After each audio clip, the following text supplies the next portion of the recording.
Bonjour tout le monde, aujourd'hui on va parler du cours de diagonalisation des endomorphismes, qui est l'un des chapitres les plus importants du cours d'algèbre de SPE. Allons-y. Dans toute la suite, on aura affaire à des espaces vectoriels sur un corps K, qu'on a introduit ici. On va, pour simplifier, supposer que tout se passe en dimension finie. Alors, le but de la diagonalisation et plus généralement de la réduction des endomorphismes est de trouver un endomorphisme donné, pour un endomorphisme donné, des bases de l'espace vectoriel sous-jacent dans lesquelles la matrice de l'endomorphisme est la plus simple possible. Alors, la réduction, vous en avez déjà fait, sans peut-être le nommer ainsi, en sup, et on va revenir sur quelques exemples avant d'aborder le cours général de l'aspect. Alors, le premier exemple qu'on va aborder, c'est l'exemple des projecteurs. Donc, je rappelle qu'un projecteur, c'est un endomorphisme de V idempotent, c'est-à-dire tel que P2 ou P rond P soit égal à P. Alors, pour les projecteurs, vous vous souvenez qu'on distingue deux sous-espaces qui ont une importance particulière pour P, d'ailleurs pour tout endomorphisme, mais plus particulièrement pour les projecteurs, à savoir l'image et le noyau. Et le théorème de Sup affirme, sur les projecteurs, affirme que, étant donné un projecteur, l'espace V se décompose, et ceci d'ailleurs sans hypothèse sur la dimension de V, en la somme directe du noyau de P et de l'image de P. Et un corollaire de ça, c'est que, à nouveau, on suppose qu'on est en dimension finie, même si ça reste vrai en dimension quelconque. Si on prend des bases du noyau et de l'image de P et qu'on les concatène, eh ben, on obtient on obtient une base de V, disons B ronde, telle que la matrice de P relativement à la base B ronde soit une matrice diagonale avec autant de zéros qu'il y a de dimensions de nos noyaux, et ensuite des 1. Et combien de 1 ? Autant qu'il y a de dimensions dans l'image, c'est-à-dire le rang de P. Ça, c'est un premier résultat de réduction, et même plus précisément de diagonalisation. La diagonalisation étant la partie de la réduction qui analyse les situations, essaye de déterminer les conditions sur un endomorphisme pour qu'il admette, relativement à une certaine base bien choisie, une matrice diagonale. Donc là, en fait, on vient de démontrer que tout projecteur est diagonalisable. Un autre exemple que vous connaissez de la sup est celui des symétries. Je rappelle qu'une symétrie d'un espace vectoriel, c'est une application linéaire S, un endomorphisme S de V, qui vérifie S2, c'est-à-dire S en S, est égal à l'identité de V. Dans cette situation aussi, on distingue des sous-espaces vectoriels importants, qui sont à savoir, et on regroupe ça dans un théorème, on a, étant donné une symétrie, que V se décompose comme deux noyaux associés à S, comme la somme directe de deux noyaux, S moins l'identité et S plus l'identité.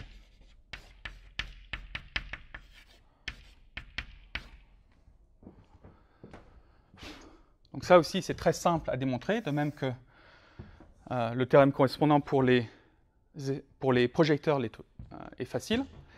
Et un corollaire important de ça, c'est à nouveau le fait qu'une symétrie, comme les projecteurs, comme tout projecteur est diagonalisable, il existe des bases de V, par exemple B, telles que la matrice de S relativement à la base B soit à nouveau diagonale. Cette fois, la diagonale n'est pas peuplée de 0 et de 1, mais de 1 et de moins 1.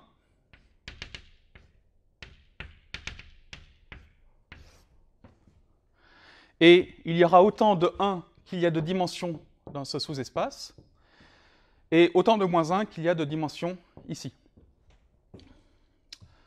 Ok, alors donnons peut-être d'autres exemples de réduction. Ça, ce sont des théorèmes de sup qui affirment la diagonalisabilité de certains types d'applications linéaires.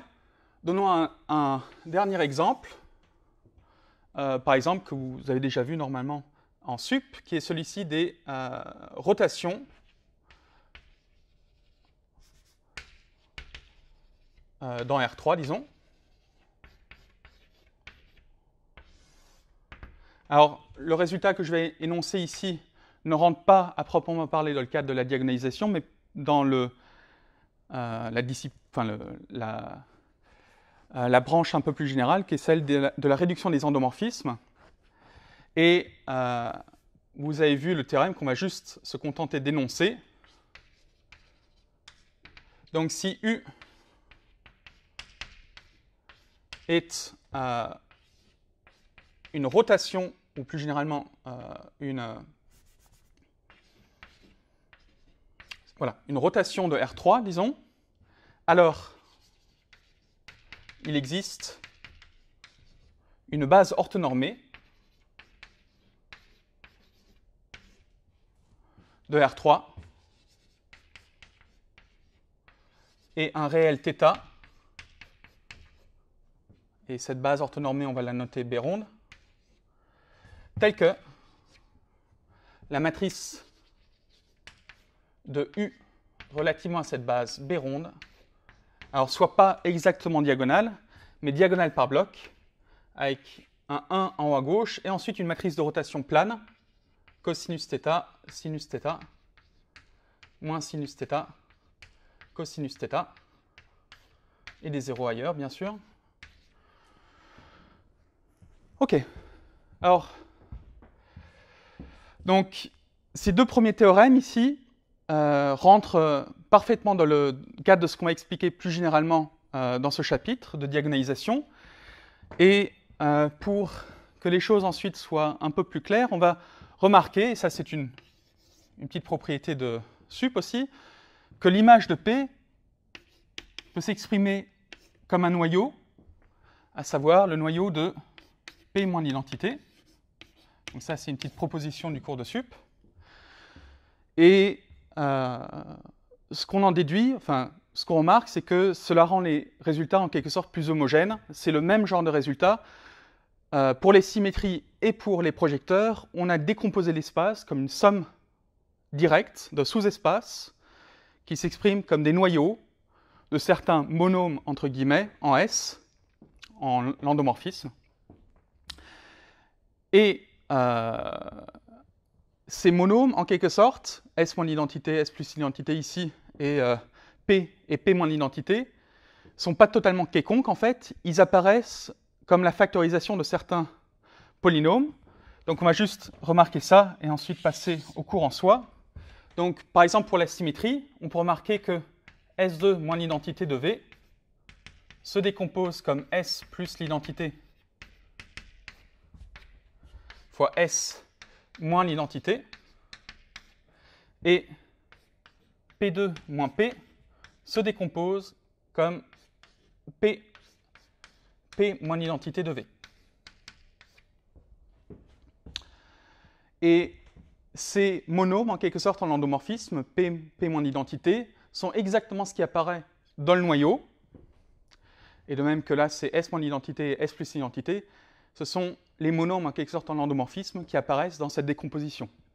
Ok, donc après cette petite introduction et ces quelques exemples concrets, on va passer à la partie un peu plus théorique et plus générale du cours de diagonalisation.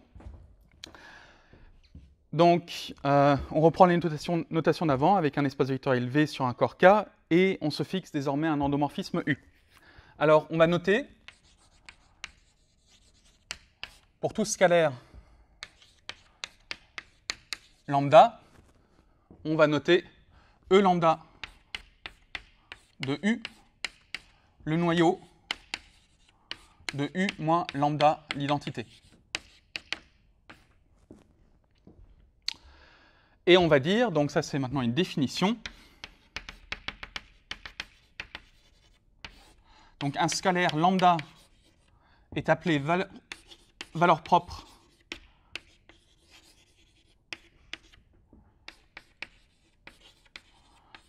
de U si cet espace E lambda de U, qui est un sous-espace vectoriel puisque c'est le noyau d'une application linéaire, est non trivial, donc non réduit à 0. Et l'ensemble des valeurs propres, on va lui donner aussi un nom. SPK de U, le spectre, le K-spectre de U. Donc ça, ce sera l'ensemble des valeurs propres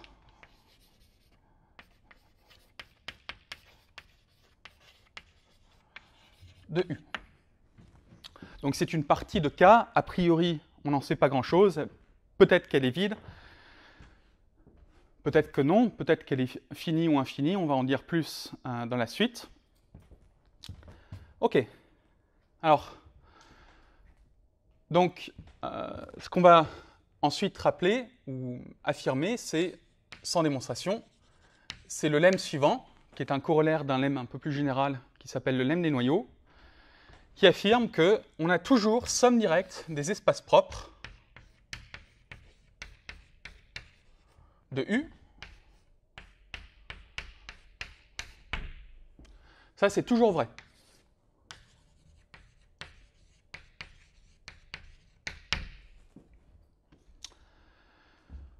Ok, donc ceci nous amène à la définition suivante, qui est celle d'application diagonalisable, d'endomorphisme diagonalisable. On dit que U est diagonalisable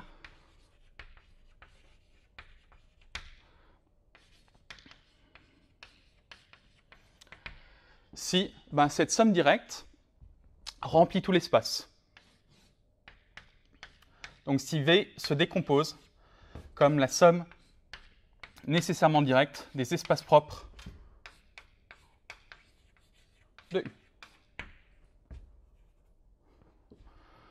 Ok, donc, alors pourquoi est-ce que pourquoi est-ce que ça c'est intéressant?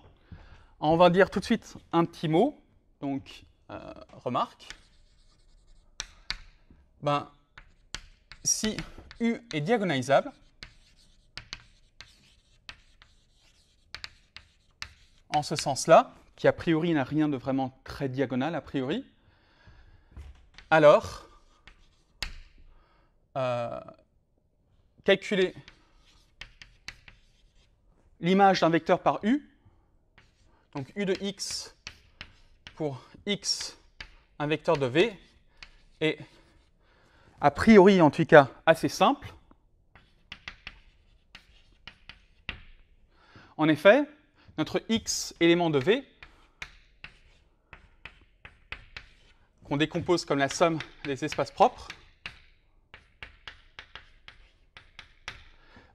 par définition d'être en somme directe, on va pouvoir l'exprimer comme une combinaison linéaire de vecteurs propres. On va pouvoir écrire x égale à la somme pour lambda qui parcourt les valeurs propres de U des x lambda. Donc,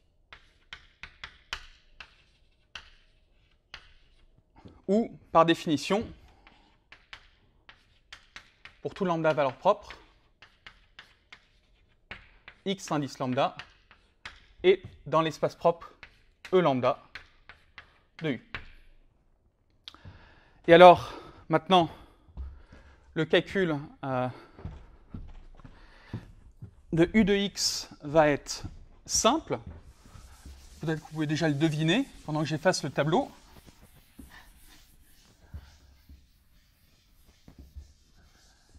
Donc, qu'est-ce que fait U sur x? Alors U de x, par linéarité de U, c'est la somme des U de x lambda. Et maintenant, par définition, ben, x lambda, il appartient au noyau de U moins lambda identité, c'est-à-dire que ça, c'est égal à lambda x lambda. Et donc, on trouve que U de x, c'est la somme pour lambda dans le spectre des lambda x lambda. OK, donc ça nous montre que ben, quand on est diagonalisable, en tout cas, en théorie, calculer les images des vecteurs par U est simple, a priori, en tout cas si on sait, et en pratique aussi, si on sait concrètement décomposer, faire la décomposition de V. OK, alors, on en arrive donc à énoncer cette proposition qui est, a priori, vraiment totalement évidente, qui découle totalement de la définition de la diagonalisabilité. Donc, on a équivalence entre les assertions suivantes. U est diagonalisable, c'est-à-dire que l'espace se décompose comme la somme des espaces propres, et le fait que V admette une base de vecteurs propres de U. Alors, je ne l'ai pas encore dit, mais un vecteur propre de U, c'est précisément un vecteur dans un de ces espaces propres E lambda de U.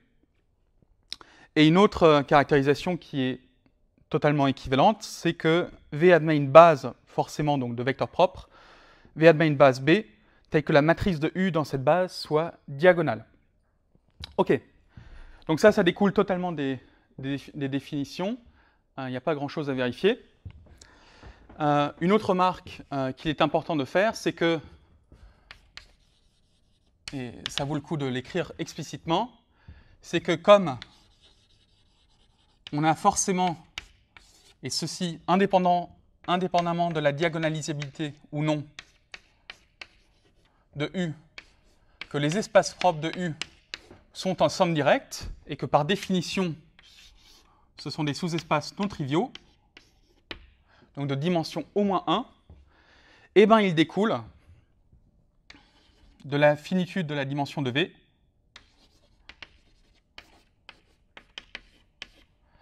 que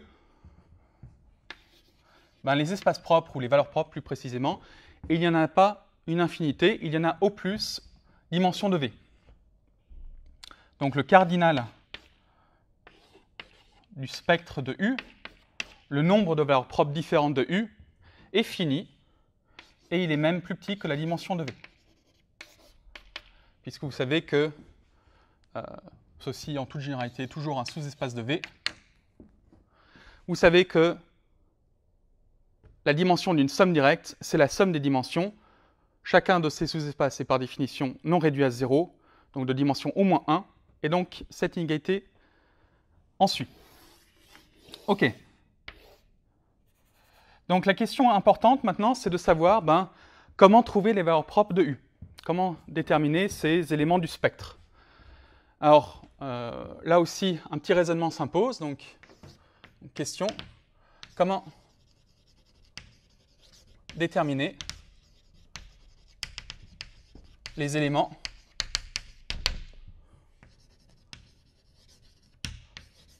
du spectre de U, c'est-à-dire comment déterminer les valeurs propres de U. On revient à la définition. Donc, si je me donne un lambda scalaire,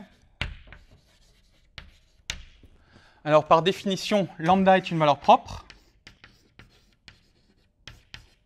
si et seulement si le E lambda associé, qui est par définition donc le noyau de U moins lambda de l'identité, si cet espace est non réduit à 0. Donc si seulement si ce noyau est non réduit à 0, et ça vous savez que ça c'est équivalent à ce que l'application dont on prend le noyau, donc U moins lambda identité, soit non injective.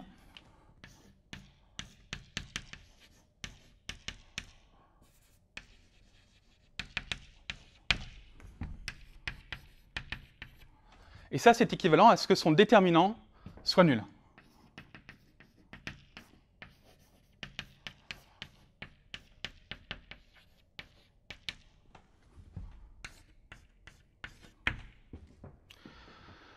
Ok, alors, ceci motive la définition suivante du polynôme dit caractéristique.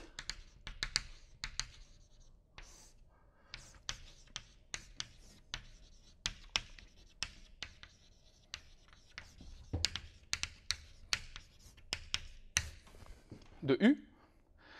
On définit, alors les conventions ont changé par rapport à ça, mais on définit maintenant le polynôme caractéristique de U, donc qui est un polynôme à coefficient dans K, et qu'on note qui indice U.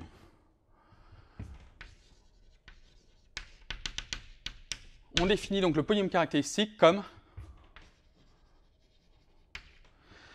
le déterminant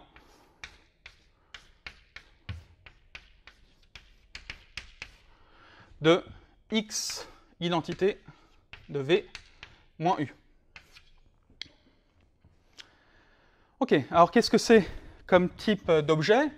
Comme le nom l'indique, il s'agit d'un polynôme à coefficient dans K. Alors pour voir que c'est en effet un polynôme en X, on peut raisonner comme suit. On peut se souvenir que du déterminant, on connaît un développement. Donc, rappelons que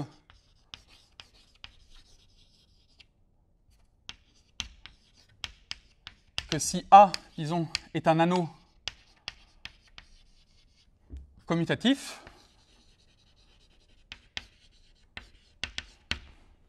et M est une matrice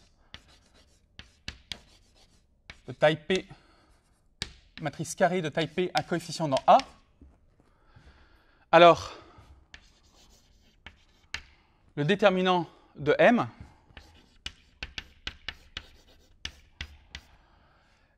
peut s'exprimer comme une somme de produits.